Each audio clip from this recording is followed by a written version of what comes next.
Good morning, Gloucester. This is Alicia Unleashed, episode 69, take 2. And we are with our special guest tonight, and that's Joey C. Joey C. We're taping at my house. Well, First podcast taped at my house. Which is exciting. I'm excited. I'm excited to be here. I'm very excited. I'm sad that we haven't had a homie cast with the boys all summer long, but it's been a crazy summer for me. Yeah, I thought for sure that you would have christened the place with them. You know, you have this gorgeous deck, you have this amazing backyard, you have 5,000 Weber grills, so you could cook 5,000 things all at the same time. It's sad. It's sad. How is tell me about the Alicia Unleashed podcast. How have you been getting feedback from people on the street? We still do, you know, random people, like, you know, either random cousins, hey, Alicia Unleashed. I'm like, what? Oh my God, you listen? Yeah, definitely random people that will say, yeah, we're listening. They listen. And well, then can you guys comment? You know, can you guys be interactive? Because we don't know if you listen. So that's why we say we have a lot of closet listeners, because we really do have people that listen, which is so crazy to me. So yeah, I love the Alicia Unleashed podcast. I like it when you guys go off the rails. I think probably any of the podcast people probably like it when you go off the rails. I like it when you guys talk. Now, I like it when you have the single people on and they're talking about their single people exploits. I don't know why. I just find it fascinating. It's been so long since I've been single and stuff. I love it when, like, Kyle and Bridget, or when you were single, yes, and you were kind of like talking. You know, it's just interesting. I love when they carve some dude. I love hearing like what they hate what men do and what they like what men do. Right. It's always just fascinating to me because dating today is so much different than dating it's forever ago since I was dating, right? So like, even when I got divorced, it's just like the rules are so... You still met Kate the old-fashioned way. So that's why you never even had to go into the whole dating did the world Tinder or any of that. The Grindr. No, because you met her the old-fashioned way, the way that people don't even meet anymore. Yeah, you know, it's weird, like, you know, texting, and it's just weird now, but like that whole, I'm really, really, really glad, because I feel like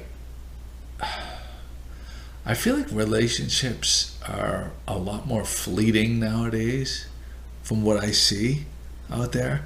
Like, people don't take it as seriously, like, they don't try hard enough, or, you know, they're just kind of like they treat them like they're disposable, like, I'll just go get another one. Well, not so much like the breaking up and stuff like that, but like I feel like people don't even care to be in relationships. I feel like younger people today, like, I feel like the way families were built, and what I think the millennials have just thrown all the rules out the window, like what you're supposed to do on everything, and they just play by. I feel like they play by their own rules. Right. They're against the rules, right? So we're not going to play by your rules. We're just going to do what. Well, how's that working for you? You know. I don't know. Yeah, I mean, I think it's good. You know, I think there's something to it, though. There's something to not like, I feel like you know, like when we were younger, like, okay, you get to be this age, you're supposed to be married, you're supposed to have kids right away, and you're supposed to do this, you're supposed to do that, and like, sometimes people get put into holes, and you know, there's very few women that I know from my generation that escaped, like, even if they knew that they weren't marriage material or ready to get married, that escaped the whole getting married thing, even if it wasn't the right thing to do. Right. I feel like today it's way more acceptable for a young woman to not get married. Right. Well, right. Yeah. Would you agree with that? Yeah, absolutely. I mean, they're doing their own thing, or, you know, they're not going to have kids until they're 35. Okay, you know, it's because they need their career first, and they need to. Yeah, I mean, definitely. I mean, cool. You know, most people, right? And, you know, talking about the old days. you know, when they want you to be married off and have kids by the time you're in your 20s. I mean, no, it's definitely, there are just some women that don't want the family to balance the career and the family. They don't want to. They want to do either or. You know, I'm a multitasker. I did both. Yeah. So it's hard for me to wrap my mind around it because I don't know. I did both, and you can do both, but just some, like my sister's one of them. My sister's 29 years old. She was in a relationship for 5 years, but now she just doesn't want to intertwine the two. She's so focused on finishing her bachelor's in nursing, and then she wants to meet someone. So it's and I'm like, but can't you do both? But they just feel like they're just putting so much time, you know, into one thing that they feel like they can't give the time to somebody else. You know, yesterday was coming out day. Yes, I didn't know that. Your job is HR. Is HR. So do you get like a thing saying, hey, it's coming out day today. Make sure you make people feel extra comfortable coming out today. No. I have Facebook, social media, and I have a lot of friends.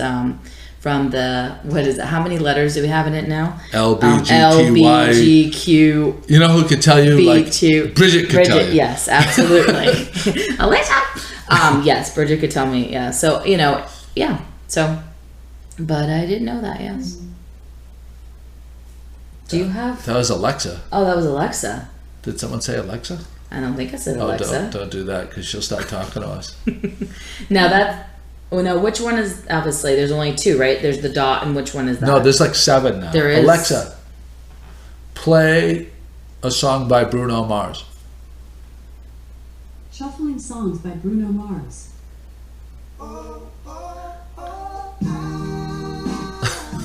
Love it.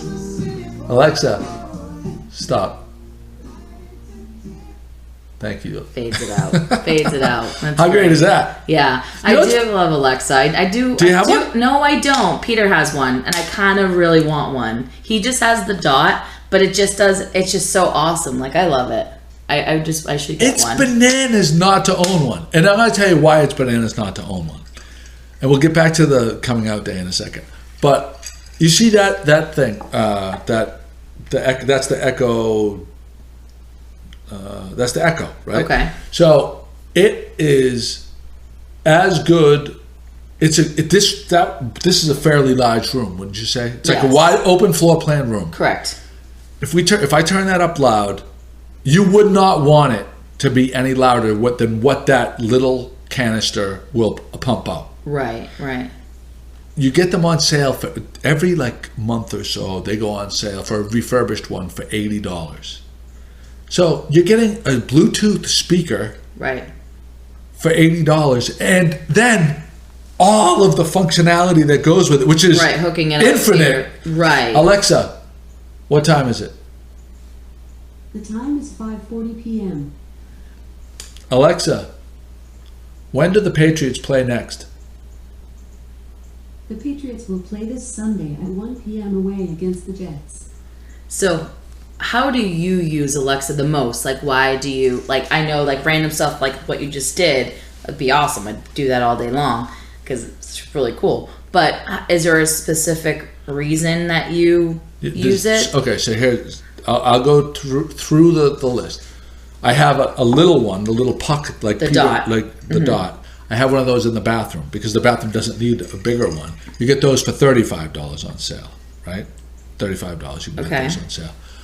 It's white, just like my countertops, my quartz countertops. So it blends right in. Okay. Looks cool. But when I go in, as soon as I get in the shower, I say, play my playlist. Amazon you would playlist. Do it for music. As I'm thinking, why do you have a dot in your... So it plays music. Or if I want to know what time it is, how much time do I have left? Or leave a note, leave a reminder. So it also has an app that's on your smartphone. I can type a message for Kate, a reminder or something. Yeah. And it will play at a certain time. It'll play. She'll say the message for Kate. I leave her little love notes every single day. I say, can I do that with a dot? Of course. Yeah. Well, you have to be hooked into his dot. Yeah. All right. So I'll say, Kate, has anyone told you you're the most beautiful woman in the world today? I like, but I make up different ones every single day. That is awesome. So every day she's like here at 8 o'clock in the morning, have her coffee, and she gets a little love note from me.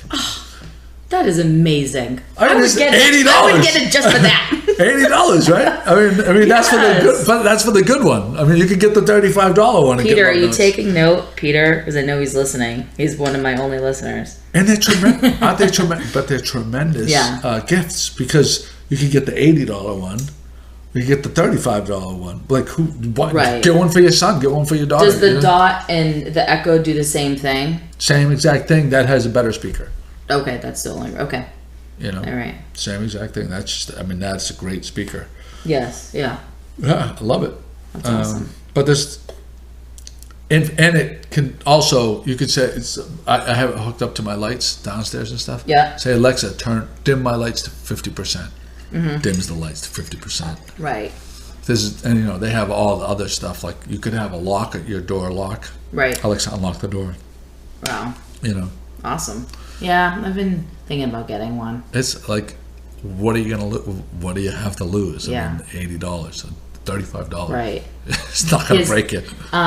His company basically for Christmas gave everyone at the party last year, their Christmas party, everyone got a Dot. I'm like, what? I'm gonna tell you right now, this Christmas, it's gonna. I'm gonna say it right now. It'll be the number one Christmas present. And it's so funny because it's been around, so it's not new. It's not like 6 months old. Like it's been around. Early adopters and not early adopters. I feel like last year, like it was the beginning Christmas, like Right. Yes. Right. Because it was a this big year, thing. At Yeah. those price points, it'll. Right. So you're drinking Bud these days, huh? Bud Light. It's water. It's basically water because I've been working, like a maniac and getting up early, so I basically can't really get drunk. If I get drunk, I have to function. I have to function at a high level for 14 to 16 hours a day. A day, right? Exactly. Yeah. It's not easy. So that's why I drink Bud Light in this time of year. 2.5 more months, and then I can live like a human being again. Well, speaking of Bud Light, wait, we didn't do the not the coming out day. Okay, finish your thought. I knew because of social media and people on my social media that are gay, and actually a lot of them, what they did is they told their coming out story. Which is different for everyone, it's great, and it's really funny because it depends on the generation, because nowadays they're just sleeping out of the closet, just like, here I am, 8 years old, hi, I'm gay, and it was not like that, and actually it was perfect because Will and Grace had their episode last Thursday.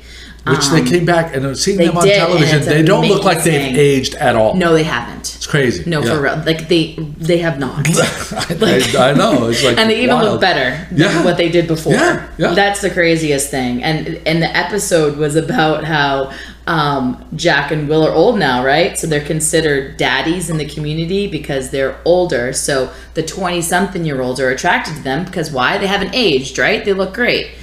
And he was giving the 20-something-year-old a lecture about, you don't know what it's like to come out. He's like, oh, I came out when I was 8 years old, and then I had my parents threw me a coming out party. A whole different thing, right? You're right. He's like, you don't know what it took to be, I was in the closet till my 20s, and it's so true. So okay, that's perfect. So now, Black Lives Matter. The LBGT movements with the pink, and then the people with the pink hat. The whole. There's always a movement. But the big time movements and the outrage that there is today, is. I understand there needs to be awareness and everything, but isn't the crazy outrage all the time? Like, we've never been more tolerant and accepting and happy to accept gays than we are now. Right. It's never been cooler to be black than it is right now. Or maybe like 3 or 4 years ago, like I feel like being gay now is how cool it was to be black like 4 or 5 years ago. It's all awesome stuff, right? I feel like there has been Because leaps we're and so much more- bounds, yeah. and it can always be, you know, a perfect world where, you know, like there's more acceptance and less like racism. I'm not saying there's no racism, Right. but to say that to act like the level of racism now is the way it was 20, 30, 40 years ago, it's kind of like insane to me. Well, I think it also depends on where you live. So I feel that Massachusetts is a very tolerant state, right? Mm-hmm. And when we look at racism, we are like, what do you mean? It still exists. This is crazy. And then the minute you go down to Georgia, right, and you go to Carolina, the sticks, we're talking about removing the Confederate flags and everything. all that stuff. But Yeah. even, you know, going down to Georgia and seeing their old-fashioned values and kind of still how they view down there, it's night and frickin' day. So that's why, you know, so I really it's there, but I think it depends on where you live and your day to day, because I'll tell you right now, it's night and day between Massachusetts and right outside Atlanta. Yeah. It's completely different. I went there last year for my best friend's wedding, and I just couldn't believe it. And it was gays and blacks. I just could not believe There was no tolerance. You would hear there was like not. terrible. There was none. No, we had. There was a okay. gay couple at the wedding, and you know they really wouldn't dance. They wouldn't get up because they didn't feel comfortable. Really? Because it's not accepted in within their families, and really down there right now. It's not. It's accepted. Not like I feel like it's not like it is up here. Like we would never like. I feel like we would never see that up here as much. You know, I'm sure it happens within, but it just blows my mind. It blew my mind because I have not seen that in maybe ever in my life. Yeah. You know, that kind of thing. So. Yeah, I see. Yeah. And the way that they address down there. So when they were speaking of someone of color, they would actually mention that every time they talked about someone of color. And that to me, it was like culture shock going down there. You know, oh, Mr. David, he lives across the street, but he's black. Okay, what does it matter? Miss Lisa, she lives across the street. And her husband, Mr. John, you knew they're white because you didn't have to say it. Every single time they addressed it was like, that's holy wild. crap. It brought me back. I'm like, what? That's bananas. Right. And I'm like, what year is this, honestly? Like, it's crazy. So I really believe it depends on where you live. And every states are, certain parts of the country are just more tolerant, and it still exists. So when things are happening still, to what? That's how I feel about it. Well, there's something to it for sure there. Then, you know, I see it, it just, I don't know, the whole college kids today and the safe spaces and it's just like, oh my fucking word, like, can we just like. And I understand, like, and we also go in, and then the women's movement, right? So ever since the women's movement, we have some radical feminists that take, like, nothing can be said, right? Because everything is taken out of context. So the whole Cam Newton thing, which I had posted about, that I feel that is right in that category.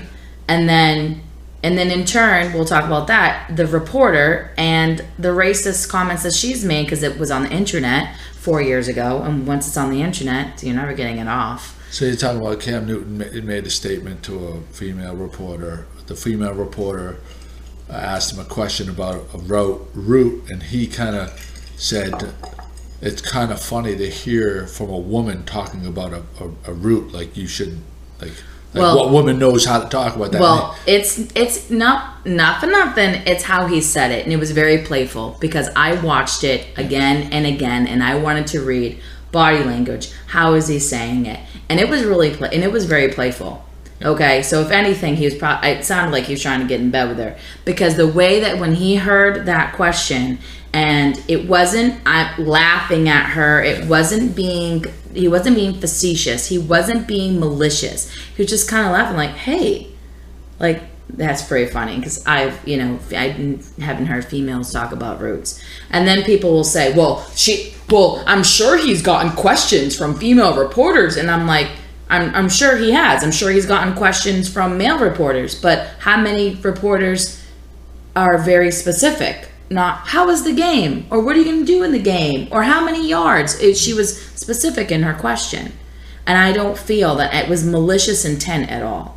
But because everybody wants to jump on the whole, because he said the word, and first of all, he said the word female, so that was polite. You know what I mean? Like, I don't know. I just... Well, those people freaked out. But it was interesting that these people all came, the intolerant left came rushing to her to anoint her as this poor thing and everything like that. And then it comes out the next day that, a couple years prior, she had made all these racist comments on Twitter. So who's the asshole? Like, is everybody an asshole? Right. And I guess what it comes down to for me is, I think at one point or another, if you took a 20-minute segment or 160 characters, because Twitter's 160 characters, of any person's, what they've said over the course of their lives, that you could fucking destroy any human being on the fucking planet. Right. But if you took things out of context or blew people up. So, like, there are certain athletes, there's certain, like, NFL owners, there's certain people in society that, like, have done, like, ridiculous amounts of charity work, of good things for the community, giving back and everything else. It's never that they say or talk about. It's always it's always like, they build people up to take them apart. They build them up to take them apart. And like, it's just so funny that, like, these people, like, putting all their stock into this female reporter that felt that she got slighted, and then if they dig a little bit deeper, they see how many, the horrible comments that she made, racist comments that she makes. Right. And it's just like, oh, what do you do now? Okay, where you fall now? Where you gonna fall now? Right. Intolerant left. Right. PC police. Where are you now on this one? Right. And did she come out with a statement and make a 10-minute frickin' apology about, what you've seen on my Facebook and my Twitter? I didn't, all that shit. No. She did apologize. She did. Who she apologized to? I think it was a general statement. I don't want to say it for sure, but it was like a general statement, like, I am so sorry for my statements. I am very remorseful and whatever. Yeah. It's like, now you are. Yeah, now right. Now you are. Now you are. Yeah, that's right. Now you are. That's right. That's right. Bitch, keep walking. Yeah. I can't. I just really freaking can't. It's crazy. It's crazy. Wait, I want to go back to my Bud Light cup. Bud Light. We have two Light. Bud Light cans on the countertop as we speak. Yes. And so the NFL came out with a Bud Light cup this season, and it's about $17, and you can go on NFL.com and grab it. It is actually, oh Lord, I think it's like 24-ounce plastic cup, and at the bottom is a Bluetooth, and it's a blue light. And there's a Bud Light app, and then you hook it up, and then you get to pick your NFL team that you're watching that day. And when they get a touchdown, it lights up. That's awesome. $17 seems cheap. You think so? For something that's for a plastic, Bluetooth I guess. activated? Yeah, I guess. I'm thinking in the terms of it's a plastic cup. And actually, you can untwist it, so you can put it like in the dishwasher or something like that. So you can actually untwist it. So it's great. So every time I use it, I take a picture, I tweet Bud Light, and whoever's on the Bud Light team, they're great because they're always tweeting me back. Oh, I love that. Yeah, isn't that Weber's awesome? the same way. They like, if you mention them, they'll, even if it's like this little tiny thing, like that looks great, they always get back to you. There's something, it's a great thing for businesses to recognize, like, no matter big or small. Oh yeah. If you, like, big company can afford to have one person just looking at hashtags that responding to everything that they get tagged in. Right. They're crazy not to, right? Right. I had the JetBlue, a couple of years ago when they had the blue chips. And they direct messaged me and asked me for my address, and they sent me blue chips. That's awesome. So, and JetBlue for life. Yeah, JetBlue for life, man. So, things like that was so cool. I'm like, oh, that's so cool. But and then, so that was great. But I had said to them they should, put up a cup, a multi-purpose cup for hockey, basketball, all that. So no matter what sport you're watching, I think that'd be really cool. So it's a really cool cup. I love it. Oh God! I went to Passports today. See, Eric Lorton, our friend, is using social media wisely. Yeah.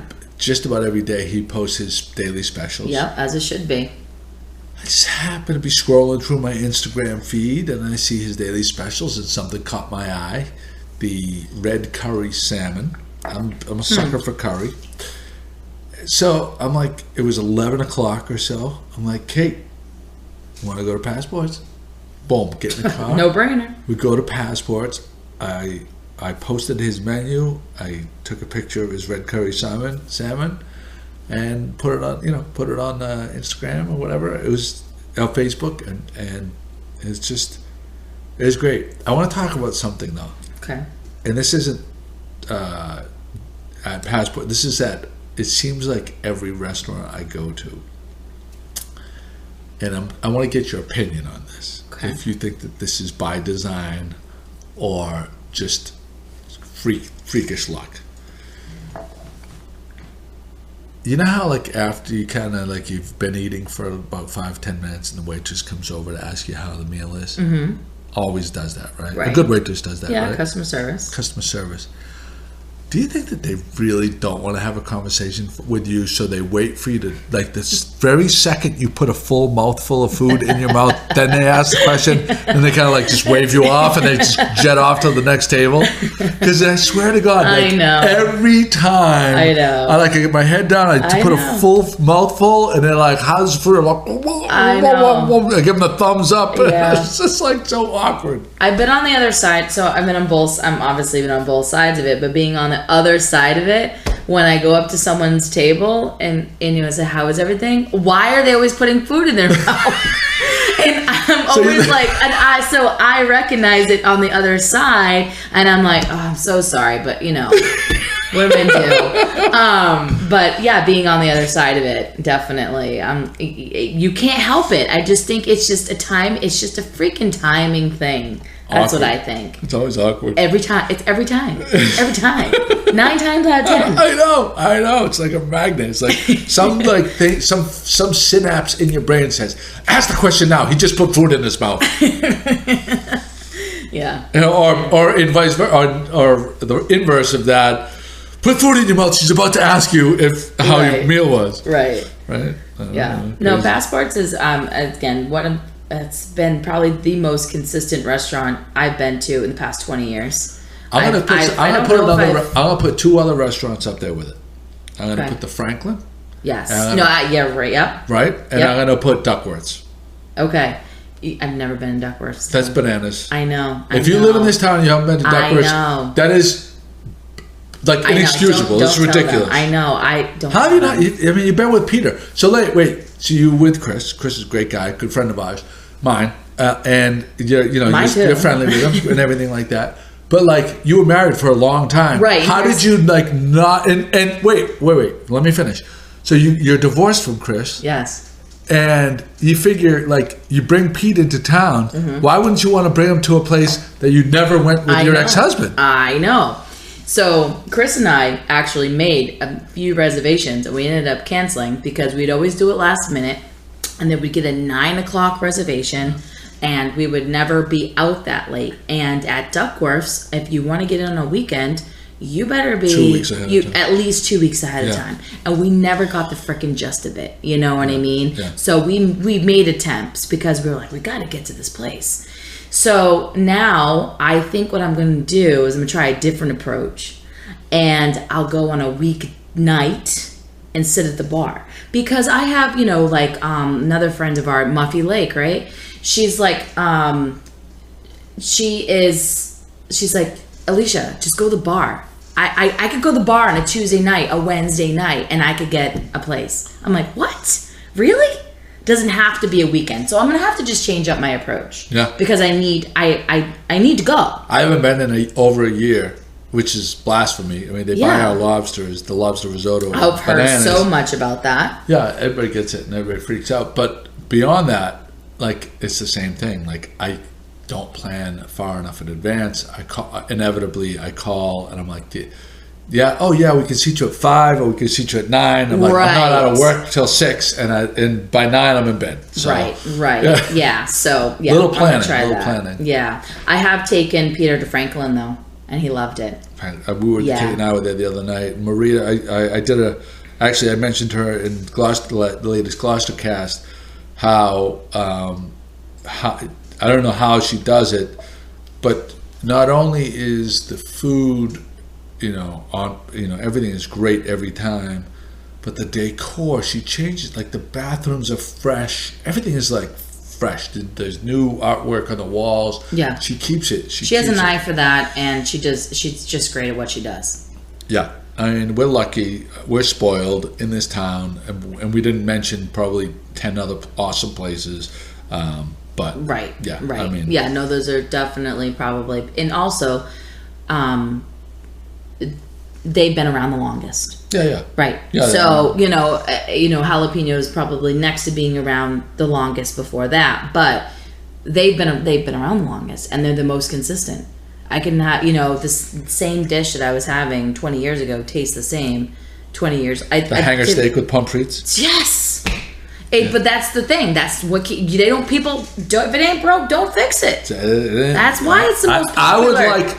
Maria, if you're listening to this, if there's any way your computer system could punch up how many hanger steaks that place has pumped through, it would be a great, like, you know how like Lillian LaGrasso always does like these games, guess how many fucking jelly beans are in the jar or something like that.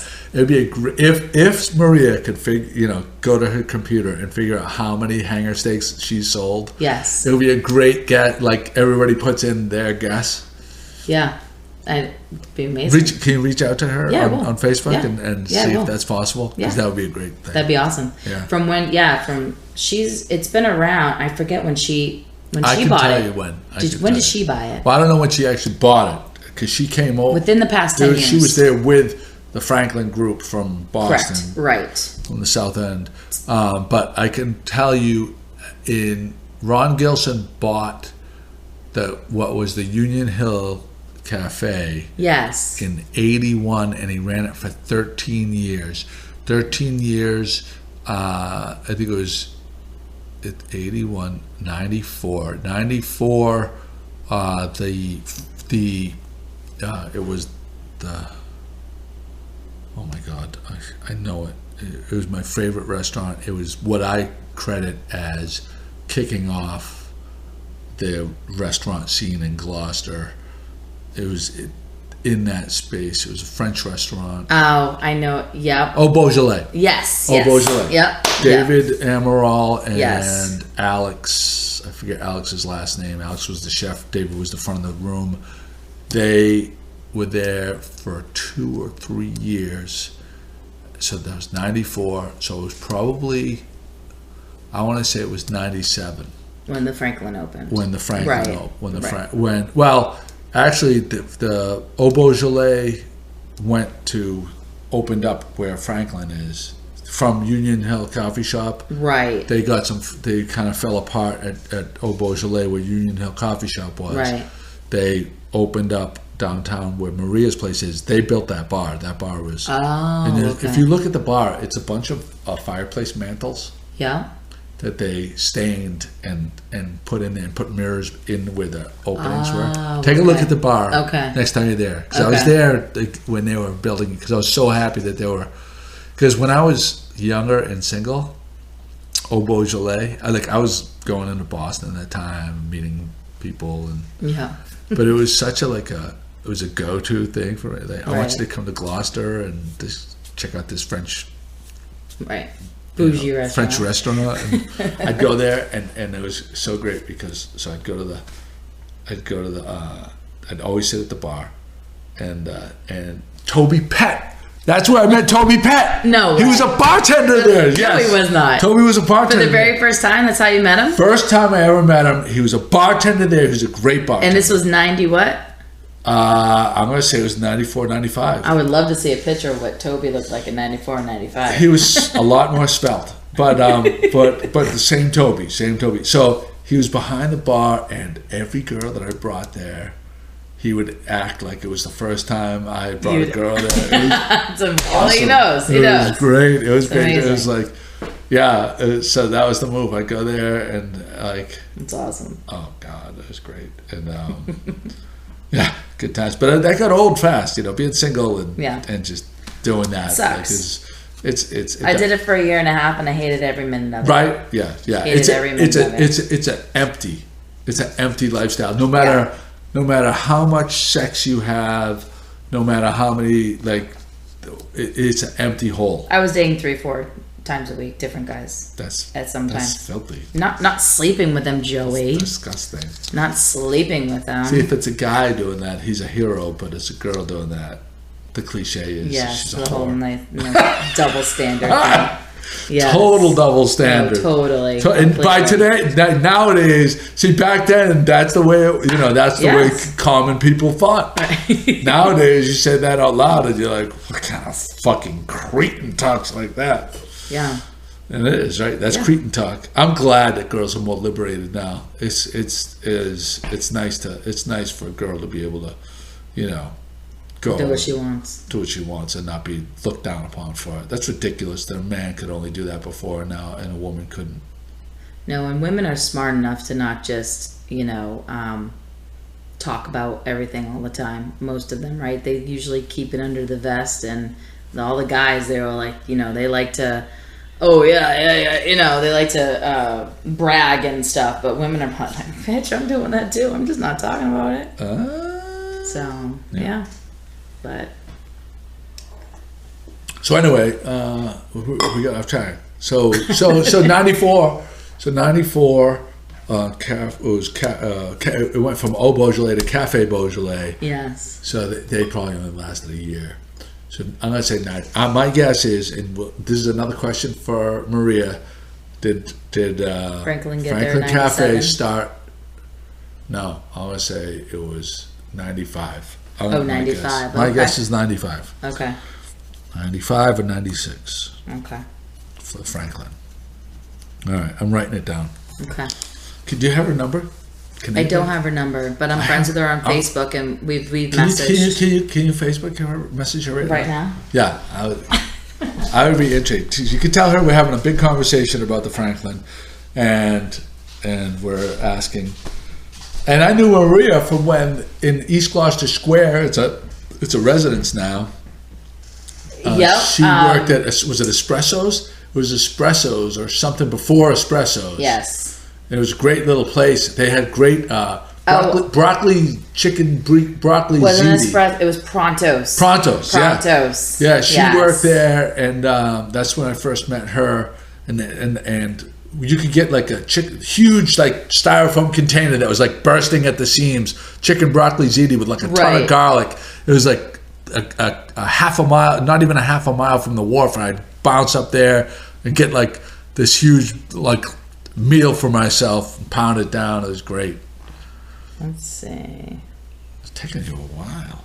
I had to get over to it first. Everyone's sharing my podcast today with the Wags to Riches that I did. It posted today with Christy Nicastro and Patty Bonafonte. So, that's blowing up right now. It's blowing up. All right. So what do you want me to say to her? I want you to ask her, what year did the Franklin Cafe, in her location, when did it take over from Cafe Beaujolais? Okay. So, and tell her that we're talking about her on the Alicia Unleashed podcast. Alicia Unleashed. She's gonna have to listen tomorrow. It's gonna be her number one assignment.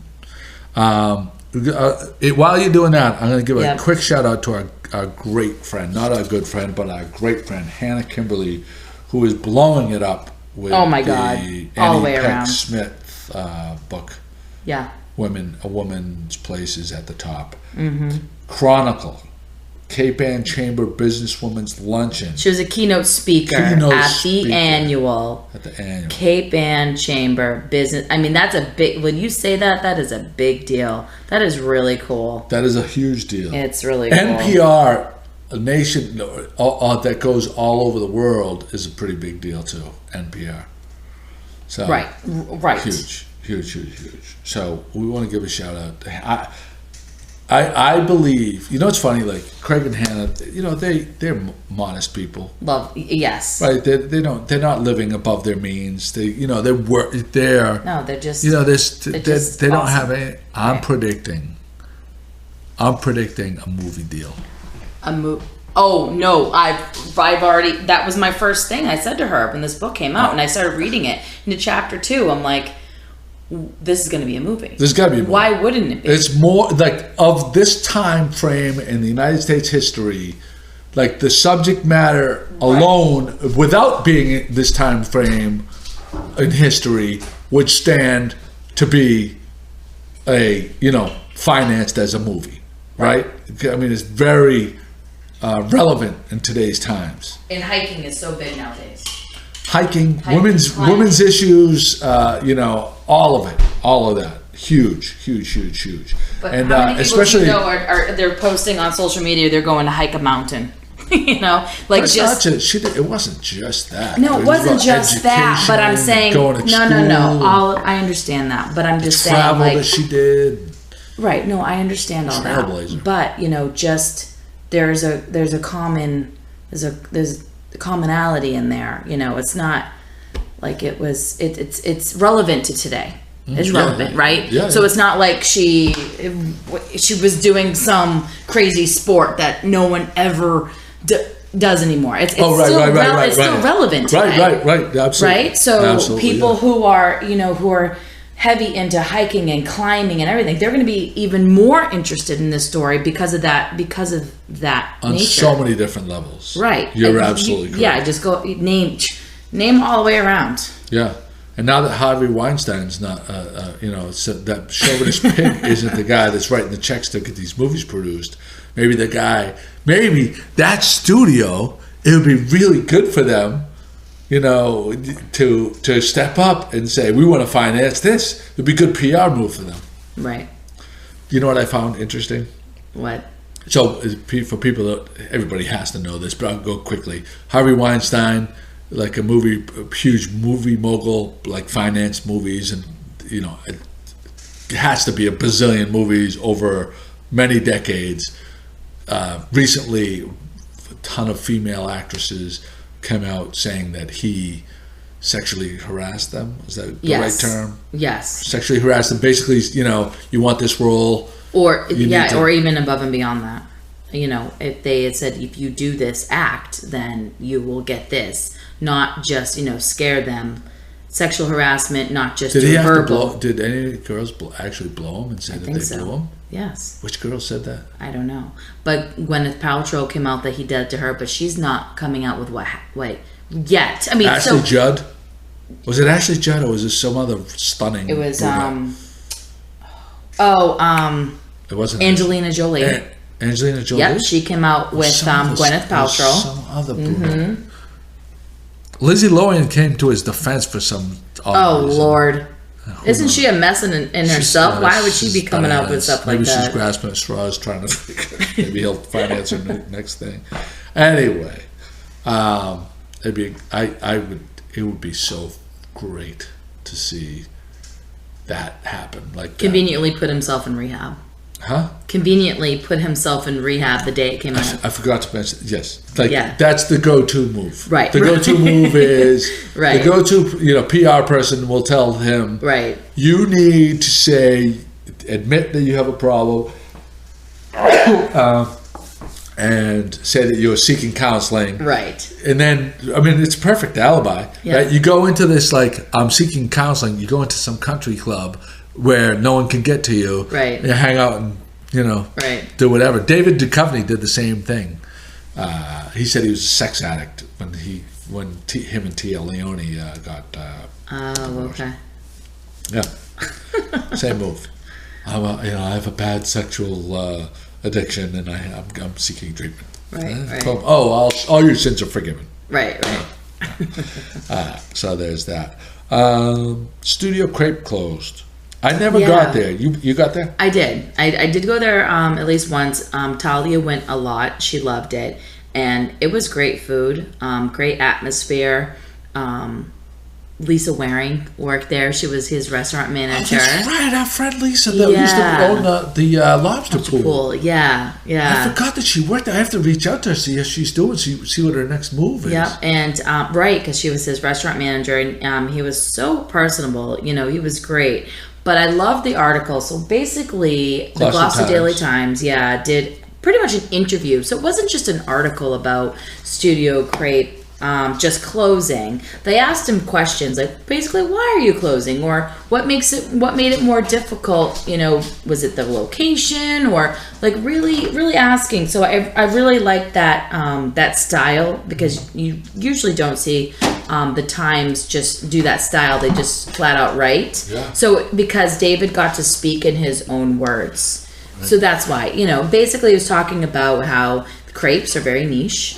Right? So that's all he had. So he wasn't able to, he wasn't classified as either comfort food, where you could have done burgers and mac and cheese and things like that. Is that kind of, it was too niche, right? And he had talked about him owning other businesses in the past, and talking about his aha moments with owning this restaurant. It was great. I really did enjoy it, and I thought it was great too. Because not every restaurant closes because they fail. Yeah. And that's the misconception, is that, they closed? They didn't make it. Yeah. And that's a huge misconception. I love Mamie's Kitchen. And we didn't close because we failed. We're at the top of our game. Is that we were exhausted. Because why? We were talking about this. Every restaurant needs help. Yeah. Right? Yeah. Always. Consistently need help. And you think it's a dime a dozen to get waitresses or cooks or hostesses. It's not, because you want to pick someone that's going to represent your restaurant, and everyone has a different thought about what that is. Yeah. So. No, I know. I am in a lot of different kitchens, and every chef/owner, mostly owners, will tell you it's like next to impossible to find help. Like, the seasonal places open up, and they're willing to pay a little bit more because they know it's seasonal. Right. So they poach these, people, and then it's just, I couldn't imagine. I think it's the toughest job in the world. I wanted to say, I found something. I didn't get to Studio Crepe, but every person that kind of mentioned it on social media or came in and talked about it said it was very unique. Like, they had like music in there, and like funky kind of. It was a totally different kind of place. Am I right? Right. So on the weekends, most of the time, he would have different local artists in there, or he had different artwork up, or he was all about bringing the community together. Yeah. So he would throw these different events, which is genius. Yeah. So they were talking about, well, where do you think the place is going to go now? And he says, people are commenting, well, I hope they keep the music alive there, because it is such a big space, and it's such a great space for a local musician to go. Yeah. Yeah. So last night, just before I was going to go to bed, scrolling through Facebook, and do you know J.D. Aspesi? Yes. You know him. Okay. Mm-hmm. He wrote that. Something to the effect that you gotta go to Rockport House of Pizza because they have the best roast beef sandwiches. He's like, oh, really? Anywhere. Huh. And I'm like, and a bunch of people started commenting. Yeah, I agreed. Like Dusty Kachopoulos said, I agree. And I'm saying to myself, wait a second. Rockport House of Pizza. Last time I went there was probably about 15 years ago. Right. And it was like they served that same kind of Greek pizza, like that that greasy. Remember CNA House of Pizza, that Greek style pizza where it's like. Yeah. Anyway, I didn't even know that they served roast beef sandwiches there. Right. And for him to say it's the best anywhere, I said to him, I said, that was exactly what I said. I says, I am totally intrigued because this guy is a kind of a, I don't know JD Aspesi, but a good friend of mine, Mike Coder, knows him. I'm very good friends with his wife. Huh? I'm very good friends with his wife. We just had dinner a couple weeks ago. JD Aspesi's wife? Yeah, Roseanne. Okay. I've known her my whole life. I don't know her. Yeah, great family, great people, great couple. All great. Well, he's going to do some really beautiful construction next to where Mike Coder lives in one of those units to the left of, if you're facing where he's just cleared out that lot across from Shaw's. Yeah, I went to Mike's house once with you. Oh, okay, you've been there. Okay, yeah. Gorgeous lot. Anyway, him saying that, so I consider this guy, even though I don't know him, because if Mike's a friend of his, then I consider him to be a man of the, of a knowledgeable, like knows about life, like because Mike Coder he's on point. He is like a quality kind of guy and stuff like that. Yeah. Mm-hmm. So for JD Aspesi, who I don't know, to say that Rockport House of Pizza has the best roast beef sandwiches around, and I said, wait a second. I think Supreme's is okay. It's good. Mm-hmm. If you're really craving a roast beef sandwich in Gloucester. I like Mike's. Mike never changed. But even though they changed hands, their roast beef, I don't think ever Mike's changed. was still, again, okay. Yeah. But, to me, the bar was Nick's. Like Nick's roast beef, like they toasted the bun. The roast beef was always perfect. So is he saying? So now he's saying the best. So he's saying the best over Nick's? Yes. Oh Lord. That's why I'm saying that's what I'm saying is. So now we have to get. I legit have to go to Rockport House of Pizza, and I feel bad. I'm not gonna say I feel bad for JD Aspesi, but I feel like he has a lot riding. Yes. Credibility wise. Yes. To make that kind of statement. So I think we should do. We did this. When you used to do. I don't know what you used to call them. The challenges. The roast beef. We did the steak bomb challenge. Right. Exactly. We had the pizza challenge. Exactly. Yeah. I think we should do a roast beef one. The Italian sub challenge. Yeah. So why don't we do a roast beef one, and then bring them in? We could do it. The only problem here's the only thing. The only thing I see that could make it difficult is that all these roast beef places are like 20 minutes in this direction, 20 minutes in this direction. I don't want it cooked. I want it rare. I like a rare roast beef. So if we're gonna have a roast beef, it needs to be rare. So that's how you're gonna choose a real roast beef, is being rare. You're not gonna choose it being That's cooked. your thing. I mean, I like it too, but.